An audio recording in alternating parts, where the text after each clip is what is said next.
एक बार फिर से आप सब लोगों का स्वागत है। खास करके काजल बहन जो नई आई है, और आप तो पिछली बारी भी आए थे, है ना। और जितने लोग बहुत ही देर से नहीं आ रहे थे और वो भी आए, उन सबको लिए परमेश्वर का धन्यवाद और जोरदार तालियां उन सबके लिए बजाएंगे। भाई रणवीर और शर्मिली भी बहुत देर बाद हमारे बीच में आए। बीच में जब लौट आए थे तो प्रार्थना कराने आए थे वो, क्योंकि उन्होंने ये ज़रूरी समझा कि यहाँ पे वापस आके चर्च में प्रार्थना करानी ज़रूरी है। तो परमेश्वर उनको आशीष दे। Praise the lord, hallelujah. इस वक्त जो विषय के लिए हम आज गौर करने जा रहे हैं, इंग्लिश में उसको कहते हैं थॉट्स। क्या कहते हैं? थॉट्स। और हिंदी में कहते हैं विचार। जो कवि लोग हैं ना, वो क्या कहते हैं कि हमारे खुद के पहुंचने से पहले ही चंद्रमा पे और बाकी सारी चीजों पे क्या पहुंचे थे? विचार। विचार पहुंच गए थे, तो हमारा भी पहुंचना फिर सब कुछ सोचा था, तभी वहां पे हम लोग भी पहुंच पाए। अगर सोचा ही ना होता तो क्या होता? कार्य ही ना हो पाता, है ना। और वहां पे पहुंचने के लिए सोचते ही नहीं। Praise the lord, hallelujah, hallelujah. दूसरा करंथियां उसका 10 हम स्टडी कर रहे हैं, और परमेश्वर बहुत सी चीजों को, एक एक चीज को बड़े ही सारांश के साथ हमको समझाते जा रहे हैं। मैं वही पौलुस जो तुम्हारे सामने शिफा ग्लास ऑफ वाटर, मैं वही पौलुस जो तुम्हारे सामने दीन हूं, परंतु पीठ पीछे तुम्हारे और साहस करता हूं, तुमको मसीह की नम्रता और कोमलता के कारण समझाता हूं। किस कारण समझाता हूं? नम्रता और कोमलता के कारण। जब हम भी परमेश्वर के नाम से उसका वचन लेके जाते हैं तो कैसे समझाना है? कैसे समझाना है? बड़ी कठोर रीति से, हाँ? या दूसरे को ये बताकर कि तू तो बहुत छोटा है, मैं बहुत महान हो गया। महान और छोटा दर्शाने वाला मैं कौन होता हूं? कौन है? वही है। उसके तराजू में जब हम भी तो ले जाएंगे तो कम ना पड़ जाएंगे। तो नम्रता और साहस के साथ, दीनता के साथ सिखाना है ना। जो लोग परमेश्वर का वचन किसी को भी बांटते हैं, बड़ी ही नम्रता के साथ और दीनता के साथ बांटना है। जो लोग भी अपनी गवाही भी देते हैं और सारी चीजों को करते हैं, दूसरे को बुरा कहकर हम उत्तम बनने की कोशिश ना करें। दोबारा बोल रहा हूं, ध्यान से। मसीह लोग, परमेश्वर के चुने हुए लोगों, दूसरे को नीचा दिखाकर अपने आप को उत्तम साबित करने की कोशिश ना करें, लेकिन नम्रता और कोमलता के साथ हमने अपने विचारों को, परमेश्वर के विचारों को दूसरे के सामने रखना है। Praise the Lord. मैं ये विनती करता हूं, तीसरी बात में जाएंगे, क्योंकि यद्यपि हम शरीर में चलते फिरते हैं तो भी शरीर के अनुसार नहीं लड़ते। हम चलते फिरते कैसे हैं? शरीर में। आत्मा में चल फिर रहे हैं कि शरीर में?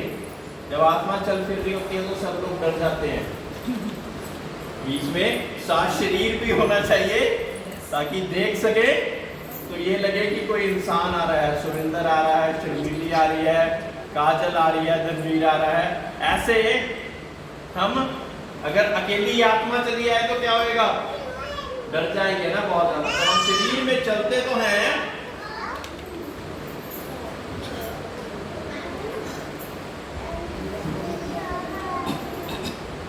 शरीर में चलते तो हैं, लेकिन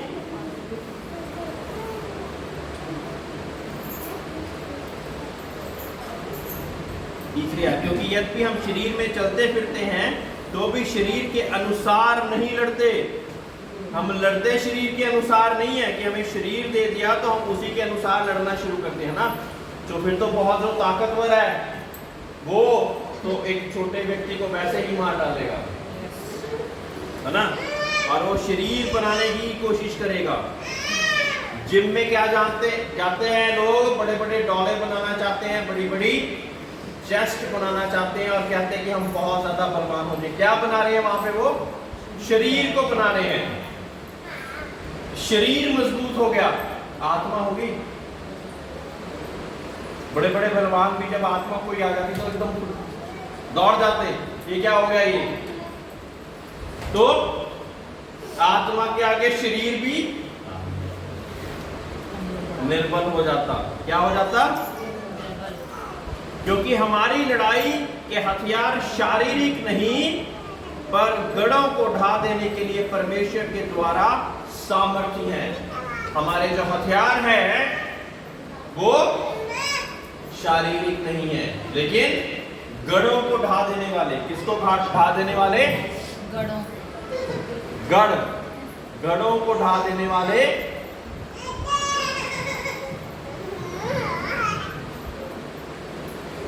सामर्थ्य हैं।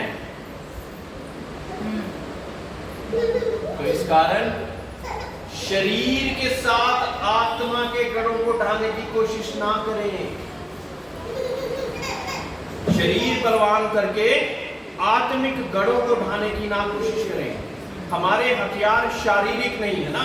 सुरेंद्र भाई जब गवाही दे रहे थे तो क्या कह रहे थे कि हमें उद्धार का टोप पहनना है, सुसमाचार के जूते और झिलम, विश्वास, तलवार, वचन, और इनके साथ हमें चलते फिरते नजर आना है। हमारे हथियार शारीरिक नहीं है। शारीरिक हैं? हाँ, शारीरिक हैं।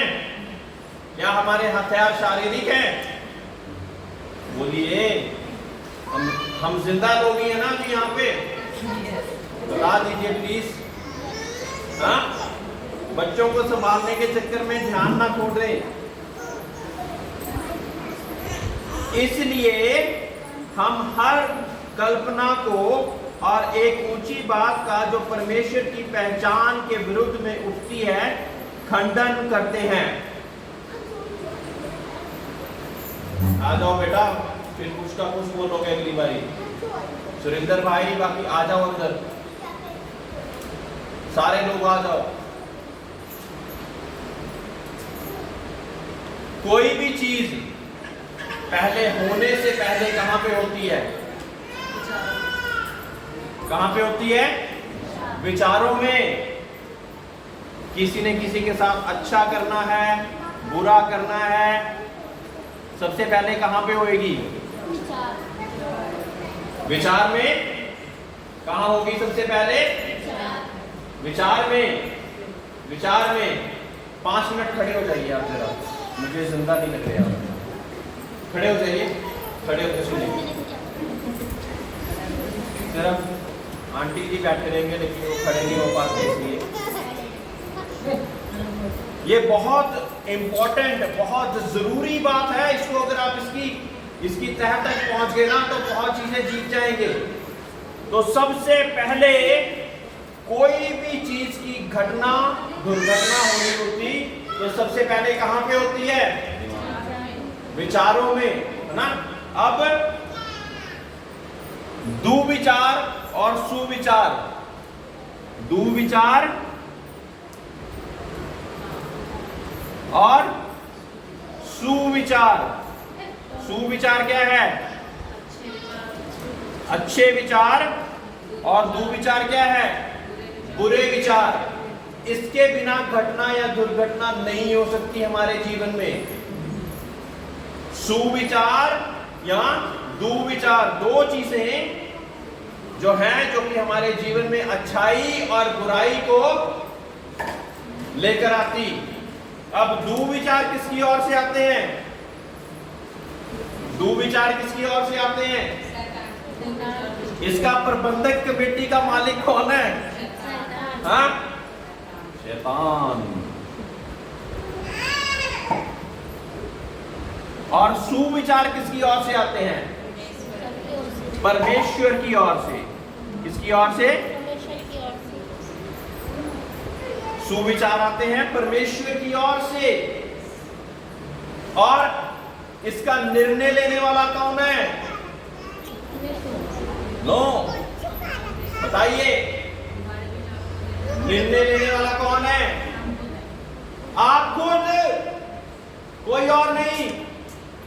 दुविचार आया, सुविचार आया, सुविचार आया, दुविचार आया, लेकिन निर्णय लेने वाला कौन है? पुरुष और स्त्री। और अगर ये ना चाहे तो वो विचार वहीं के वहीं पड़े रहेंगे और वहीं पे नष्ट हो जाएंगे। Praise Lord, praise Lord. अब एक ही समय पे दो दो विचार आते हैं। एक आता है तुम्हारे साथ जिसने बुरा करा है उसके साथ तुम ऐसा बुरा कर दो कि दोबारा वो याद करे कि किसके साथ पाला पड़ा था। हेलो, एक विचार ये आता है। दूसरा आता है माफ कर दे। कठिन वाला कौन सा है? मेरे प्रियो, माफ करने वाला ज्यादा कठिन है।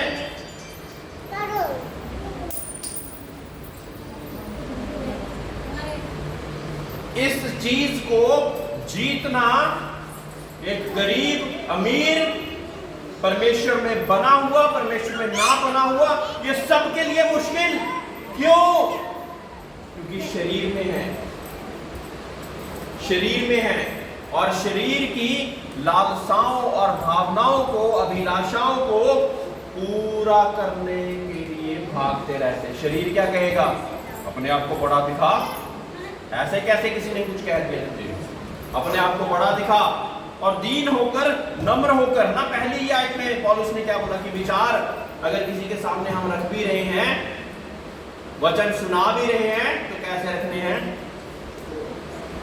बड़े ही नम्रता के साथ, बड़े ही संयम के साथ, कोमलता के साथ। हाँ, तो माफ करना सुविचार हो गया और इसका संस्थापक परमेश्वर है। और माफ ना करना यानी कि गालियां देना। मेरे प्रियो, गालियां बड़ी आसानी से मुंह से निकल जाती है और आपको पता भी नहीं होता कि दे दी गाली।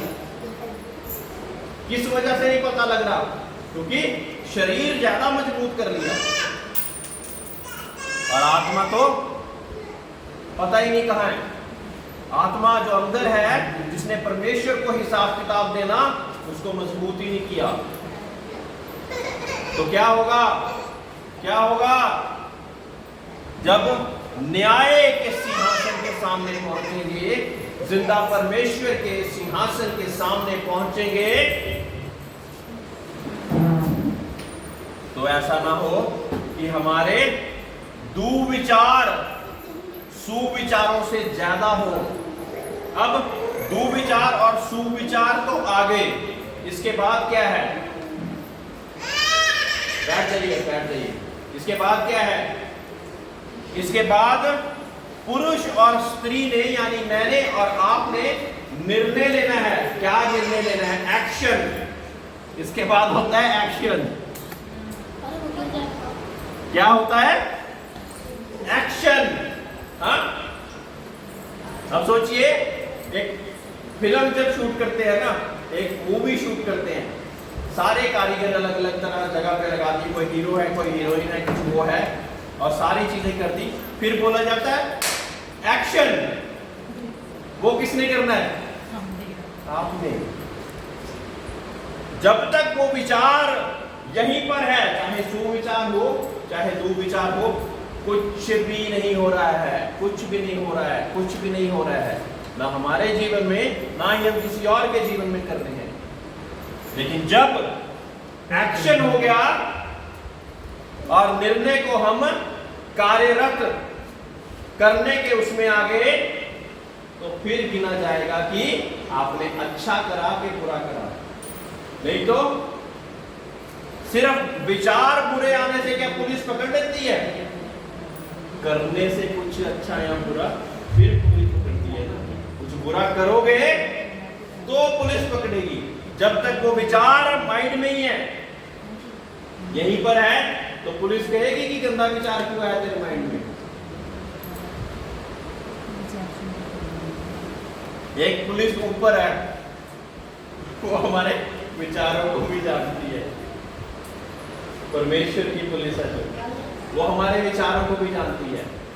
लेकिन फिर भी आसान बनाने के लिए मैं आपको क्या कहना चाहता कि सुविचार और दुविचार दोनों एक ही समय पे एक पुरुष के दिमाग में आएंगे। ऐसा नहीं कि नहीं आएंगे, लगातार आएंगे, लेकिन उसका निर्णय आपने लेना है। उसका निर्णय शैतान या परमेश्वर नहीं लेगा, आप लेंगे। परमेश्वर ने, शैतान ने दुविचार भेजा तो परमेश्वर ने सुविचार भी भेजा। निर्णय किसने लेना है? निर्णय किसने लेना है? हाँ, इसको बुरा भला कह दो, अच्छा विचार है कि बुरा विचार है? इसको गाली निकाल दो, अच्छा विचार है बुरा विचार है? हाँ, लोगों को कपड़े बांट दो, अच्छा विचार है बुरा विचार है? हाँ, और उसके बाद हम क्या करते? बुरे विचारों के अनुसार ज्यादा चल पड़ते और अच्छे विचारों के अनुसार 10 बुरे काम और 1 अच्छा काम, और उसको चमका के दिखाना चाहते हैं हम। फेसबुक पे, ट्विटर पे और इंस्टाग्राम, पता नहीं क्या क्या चीजें आ गई हैं आजकल, उस पे चमका के दिखाना चाहते हैं। मैंने कपड़े बांट दिए, मैंने दान कर दिया, थैंक यू सो मच, आप अपना अजर यहीं पे पा गए। परमेश्वर क्या कहता है अपने वचनों में? जो ऐसी चीजों को करता और यहीं पे अपने खूबी पाना, वाहवाही पाना चाहता, लोगों से वाहवाही पाना चाहता, वो क्या करता? वो अपना अजर यहीं पर प्राप्त कर चुका है। लेकिन जब तू देता है ना, पिछली बार हमने देने के उसमें कहा था, जब तू देता तो तेरे दाएं हाथ को ना पता हो बाएं हाथ ने क्या किया है। यानी कि जो इधर खड़ा है उधर खड़ा है, उसको भी ना पता लगे कि तूने कौन सा अच्छा काम कर दिया है। क्योंकि जो गुप्त में करने वाले को देखता, उसको परमेश्वर ओपनली ब्लेस करता, सबके सामने आशीषित करता। और जब फिर लोग आपसे पूछें कि ऐसा कैसे हो गया, फिर बताइए, क्योंकि मैंने परमेश्वर के नियमों का पालन करा, मैंने परमेश्वर के लिए किया और परमेश्वर ने मेरे लिए किया। मैं उसके लिए खड़ा रहा और वो मेरे लिए खड़ा रहा। Praise Lord, praise Lord. ये बहुत ज्यादा इंपॉर्टेंट चीज है, इसलिए मैं ज्यादा स्ट्रेस इस पे दे रहा हूं। विचार अच्छे भी आएंगे, बुरे भी आएंगे, निर्णय आपने लेना है। ठीक है, हर बात को ये ना कर दिए शैतान ने मेरे में सुस्ती ला दी, शैतान ने मेरे साथ ये बुरा कर दिया, शैतान की वजह से ना मेरे घर में लड़ाई झगड़े कर गए। वो विचार लेके आया था, बोला किसने? बोला किसने?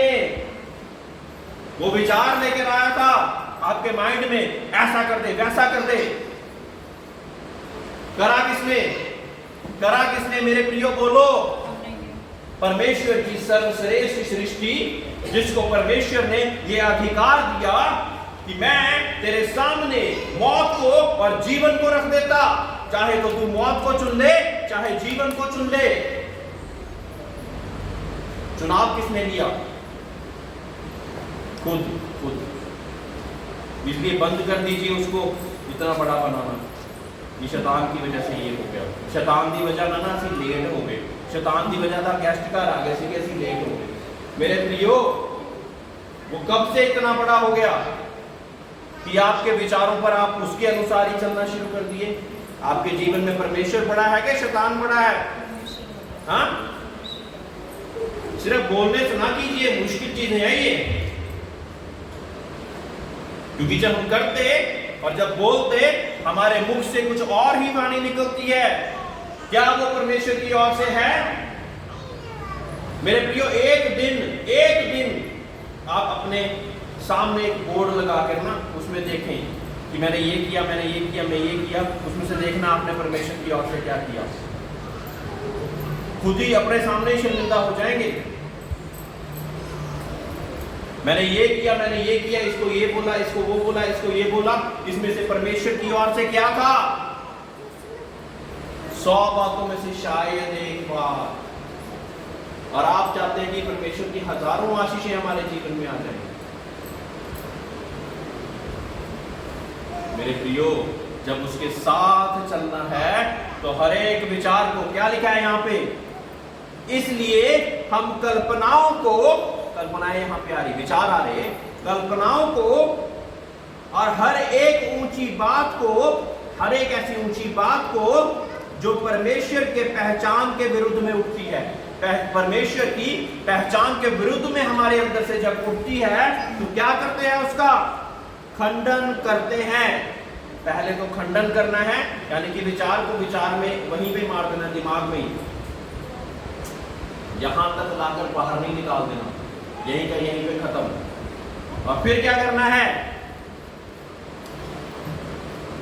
और हर एक भावना को, फीलिंग, मेरी फीलिंग्स को हर्ट कर दिया इसने, मेरी इमोशंस को हर्ट कर दिया इसने, हाँ क्या है, क्या करना है उसका भी, हर एक भावना को क्या करना है, हैं?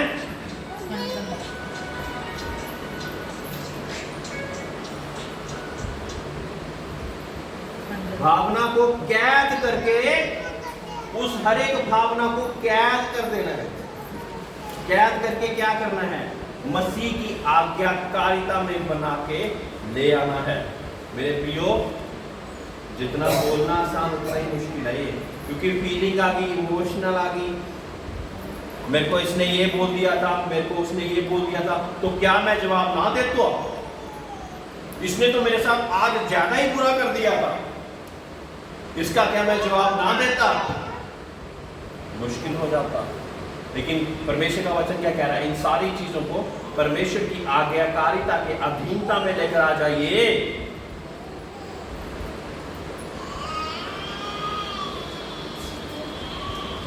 भावना को कैद करके मसीह का आज्ञाकारी बना देता, मसीह का आज्ञाकारिता बना देता, यानी कि जो मसीह अब मुझसे चाहता मैं वो करूंगा, वो करूंगी।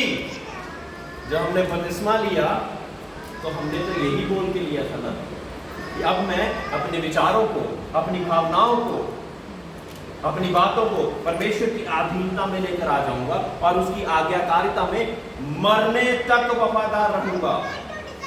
लेकिन अब मेरी शारीरिक बातें उठ उठ कर दूसरों को क्यों परेशान कर रही हैं? मेरे प्रिय, याद रखना, हमने हिसाब देना है, मैंने भी देना है। इसलिए जब आज फ्राइडे, इस बार की फ्राइडे प्रार्थना होती ना, खास करके इस विषय के लिए तो प्रार्थना करनी ही करनी है, अपने लिए भी, अपनी सारी कलीसिया के लोगों के लिए भी, कि परमेश्वर उन विचारों को कैद करके, उन भावनाओं को खंडन करके, कैद करके मसीह की आज्ञाकारिता में हर एक कोई लेने वाला हो सके। ऐसा फजल और अनुग्रह कर, जिस चीज को आप खिलाएंगे पिलाएंगे वही बड़ी होती जाएगी। मैंने क्या सिखाया कि जब हम जिम जाते हैं, शरीर को खिलाते पिलाते हैं तो वो बड़ा हो जाता है। आत्मा को खिलाने पिलाने के लिए, मजबूत करने के लिए क्या करना पड़ेगा? दुआ, प्रार्थना, वचन, परमेश्वर के वचन, ताकि जब फिर जो मुख से निकले, क्या निकले? जब मुख से निकले तो क्या निकले? वो परमेश्वर के शाही वचन निकले, जिससे दूसरों की जिंदगियों में आनंद, उद्धार की बातें आती रही। कुछ भी मत बोलते रहिए, अच्छी बात है हम परमेश्वर के कार्य करें, लेकिन कुछ भी मत बोलते रहिए। आपके सामने, आपको नहीं पता कौन व्यक्ति किस दिन खड़ा हो जाएगा जो कहेगा कि ये चीज कहां पे लिखी हुई है बाइबल में।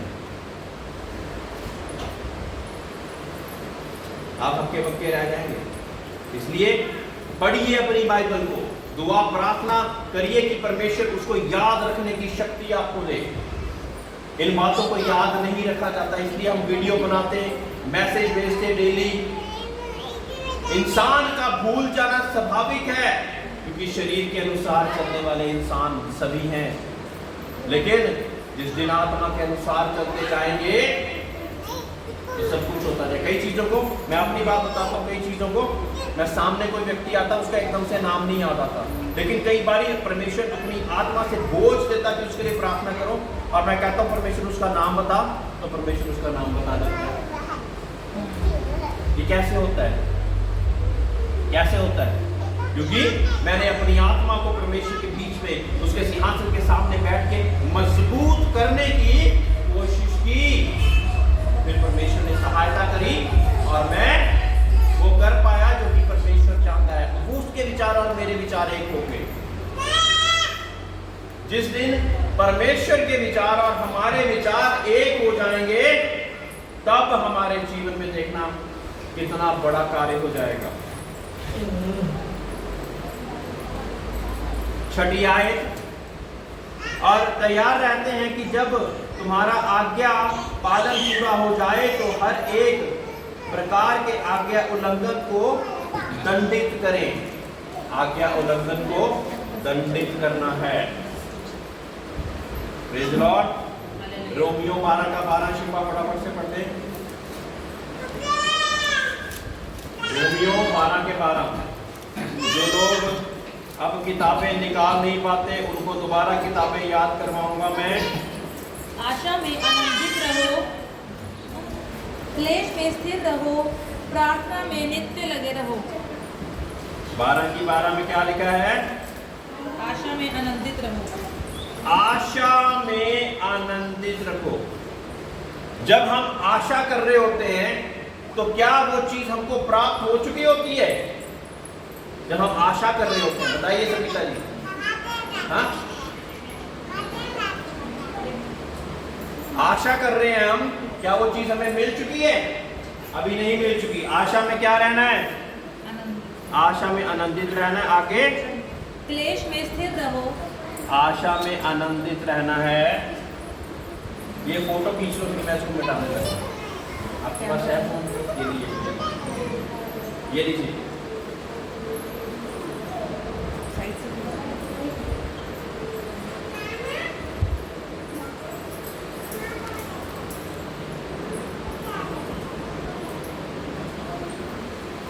आशा में आनंदित। आशा में हमने कैसे रहना है? आनंदित। मेरे प्रियो, आशा में आनंदित बहुत से लोग नहीं रहते। आज आशा में लोग व्याकुल, फ्रस्ट्रेट, परेशान हो जाते हैं, क्योंकि आशा ही तो दी है, कुछ मिला तो है नहीं अभी। परमेश्वर क्या कह रहा है कि आशा में आनंदित रहो। आशा में क्या रहना है? आनंदित। आशा में आनंदित और क्लेश में स्थिर। क्लेश में कैसे रहना है? स्थिर रहना। स्थिर। हाँ, स्थिर रहना है। क्लेश में कैसे रहना है? स्थिर रहना है। और प्रार्थना में नित्य लगे रहो। और फिर प्रार्थना में नित्य लगे रहना है। मेरे प्रियो, इन तीन चीजों में एक कुंजी है। अगर आप प्रार्थना करेंगे ना तो आप क्लेश में स्थिर रह पाएंगे और आशा में आनंदित रह पाएंगे। अगर हम प्रार्थना कर रहे होंगे, और अगर प्रार्थना नहीं करेंगे तो हर एक दूसरे बंदे का विचार को हम ग्रहण कर लेंगे और व्याकुल हो जाएंगे और परेशान हो जाएंगे। क्या होगा? हाँ जी बहन, क्या होगा? हाँ, क्या बोला अभी मैंने? धनवीर भाई क्या बोला? पागल है। हाँ, नहीं सुना? शर्मीली ने सुना? शर्मीली ने भी नहीं सुनाया। फिर दोबारा ये माइक की आवाज कम क्यों हो गई? प्रार्थना अगर करेंगे तो क्लेश में स्थिर रह पाएंगे, और आशा किसी चीज के लिए हमने करी हुई है तो आनंदित रह पाएंगे। आशा कैसी होती है मैं बताता हूं कि एक बच्चा जैसे कि अभी हुआ नहीं है लेकिन होने वाला है, उसकी आशा रखते हैं हम, लेकिन उस बात में हम आनंदित हैं कि जब होगा तो अच्छा होगा। ये छोटा सा एग्जांपल दिया मैंने, है ना। तो माँ आशा रखती है 9 महीने तक कि जब जो होगा वो अच्छा होगा। इसी रीति से हम आशा रखते हैं अच्छे कारोबार के लिए। आज मैं छोटी सी दुकान खोली है, एक दिन मैं बड़ा शोरूम खोलूंगा, आशा रख रहे हैं। तो आशा के बीच में व्याकुल, परेशान, ये सारी चीजें नहीं होना। क्या होना है? आनंदित, क्लेश में स्थिर रहना है। और ये कब कर पाएंगे? जब हम प्रार्थना नित्य कर रहे हैं, नित्य प्रार्थना कर रहे हैं, तब ये हम कर पाएंगे। फिलिपियों 4:8,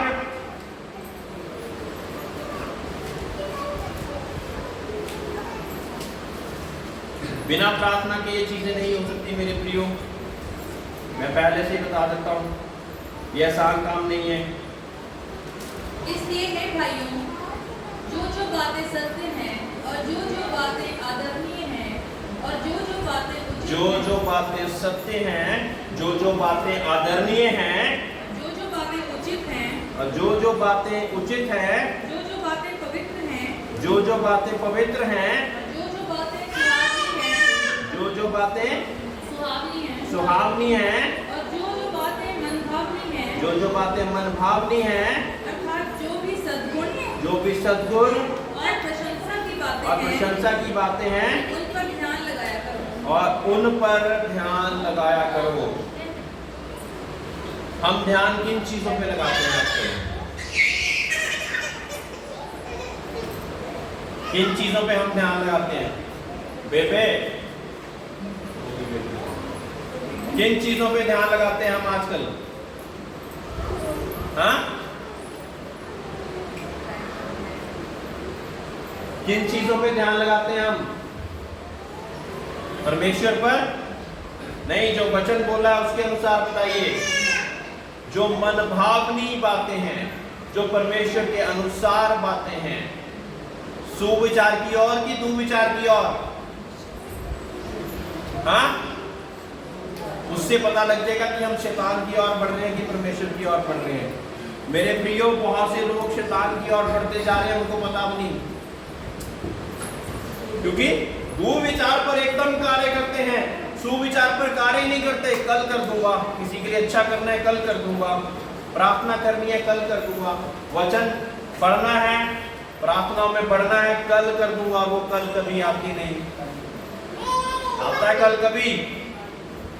कल तक पहुंचेंगे तो फिर और कल बन जाएगा वो। तो जो करना है आज कर, और आज करना है तो अभी कर। ये तरीका अगर हम जिस दिन अपना लेंगे तो अपने कार्यों में भी और परमेश्वर के साथ बढ़ने में भी हम तरक्की पा सकेंगे। नीति वचन 4:23। आज कुछ ना कुछ वचन हम आज साथ लेके जाएं, सारे यहां ना छोड़ जाना। सबसे अधिक अपने मन की रक्षा कर, क्योंकि जीवन का मूल स्रोत वही है। सबसे अधिक किसकी रक्षा करनी है? बताइए। मन की रक्षा करनी है, क्योंकि मन में ही तो अच्छे और बुरे विचार आ रहे हैं। निर्णय किसने लेना है? खुद आपने, खुद आपने। तो मन की रक्षा करनी सबसे ज्यादा जरूरी है। मन की रक्षा कैसे होएगी? अच्छे विचार डालने से। बुरे विचारों से तो बुरी ही चीज बाहर निकलेगी ना। परमेश्वर के वचन में क्या लिखा? जो चीजें तेरे अंदर जाती, यानी कि खाना पानी ऐसी चीजें, वो तेरे को अशुद्ध या शुद्ध नहीं करती, लेकिन जो चीजें तेरे अंदर से बाहर निकलती हैं वो तेरे को शुद्ध या अशुद्ध करती हैं। Praise the Lord. वही तेरे को शुद्ध या अशुद्ध करती हैं। तो हमने क्या करना है? बाहर क्या निकालना है?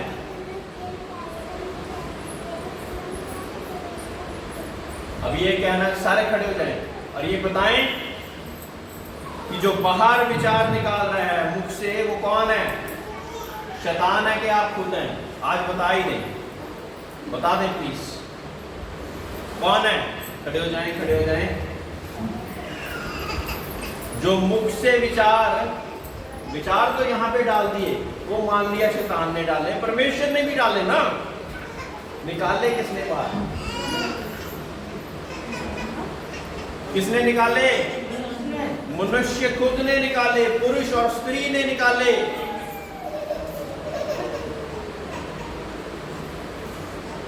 इसी कारण जब दंड की आज्ञा होगी तो शैतान को मिलेगी कि किसको मिलेगी? देखो कितनी रहस्य की बात है ना। परमेश्वर के कहे कि शैतान ने करवा दिया था, इसलिए कर दिया, तो शैतान को दंड दे देता हूं, इसको बख्श देता हूं। लेकिन वो तो सिर्फ विचार लेके आया था। किया किसने? किया किसने? किया किसने? हमने खुद किया। तो आज से मैं अपनी हर एक उस बात को जो परमेश्वर के विरुद्ध उठती, हर एक उस भावना को जो परमेश्वर के विरुद्ध उठती, उसको परमेश्वर की आज्ञाकारिता में, अधीनता में लेकर आऊंगा। बोलिए, सभी लोग बोलिए। हर एक विचार को, हर एक भावना को मैं परमेश्वर की अधीनता में लेकर आऊंगा। ठीक है? और दिन में कभी ऐसा हो भी जाए तो परमेश्वर को कहना, परमेश्वर मेरी मन की रक्षा करनी मुझे सिखा। बहुत सी बातें ऐसी हो गई आज कि मैं तेरे अनुसार न चल पाया, तेरे बिना अनुसार चले वो शब्द बाहर निकाल दिए। लेकिन अब तू मुझे वो साहस, बुद्धि और ज्ञान दे, वो ताकत दे, वो सामर्थ्य दे, जिससे मैं उन विचारों पर काबू रख सकूं, उन मन के विचारों को नियंत्रण कर सकूं और केवल सुविचार ही मेरे मुख से निकले। आइए अपनी आंखों को बंद करें।